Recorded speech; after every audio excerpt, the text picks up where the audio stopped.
15ویں شعبان کا روزہ۔ معارف الحدیث، حدیث نمبر 955، فصل کتاب الصوم۔ حضرت علی رضی اللہ تعالی عنہ سے روایت ہے کہ رسول اللہ صلی اللہ علیہ وآلہ وسلم نے فرمایا، جب شعبان کی 15ویں رات آئے تو اس رات میں اللہ کے حضور میں نوافل پڑھو اور اس دن کو روزہ رکھو، کیونکہ اس رات میں آفتاب غروب ہوتے ہی اللہ تعالیٰ کی خاص تجلی اور رحمت پہلے آسمان پر اترتی ہے، اور وہ ارشاد فرماتا ہے کہ کوئی بندہ ہے جو مجھ سے مغفرت اور بخشش طلب کرے اور میں اس کی مغفرت کا فیصلہ کروں۔ کوئی بندہ ہے جو روزی مانگے اور میں اس کو روزی دینے کا فیصلہ کروں۔ کوئی مبتلائے مصیبت بندہ ہے جو مجھ سے صحت و عافیت کا سوال کرے اور میں اس کو عافیت عطا کروں۔ اسی طرح مختلف قسم کے حاجت مندوں کو اللہ پکارتا ہے کہ وہ اس وقت مجھ سے اپنی حاجتیں مانگیں اور میں عطا کروں۔ غروب آفتاب سے لے کر صبح صادق تک اللہ تعالیٰ کی رحمت اسی طرح اپنے بندوں کو اس رات میں پکارتی رہتی ہے۔ سنن ابن ماجہ۔ تشریح: اس حدیث کی بنا پر اکثر بلاد اسلامیہ کے دیندار حلقوں میں 15ویں شعبان کے نفلی روزے کا رواج ہے، لیکن محدثین کا اس پر اتفاق ہے کہ یہ حدیث سند کے لحاظ سے نہایت ضعیف قسم کی ہے۔ اس کے ایک راوی ابو بکر بن عبداللہ کے متعلق ائمہ جرح و تعدیل نے یہاں تک کہا ہے کہ وہ حدیث وداع کیا کرتا تھا۔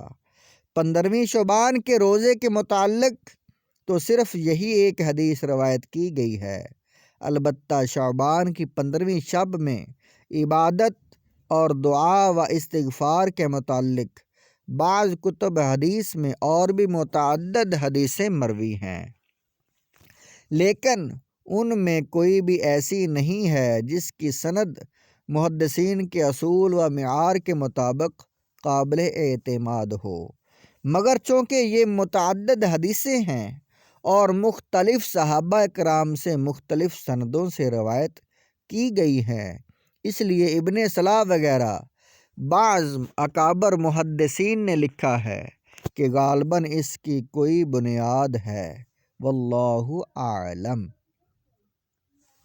حدیث نمبر 956، خاص دنوں میں نفلی روزے۔ معارف الحدیث، حدیث نمبر 956، فصل کتاب الصوم۔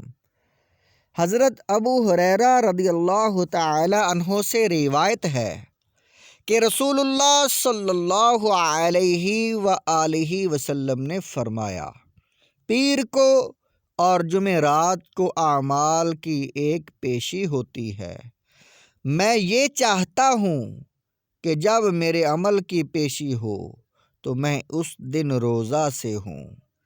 جامع ترمذی۔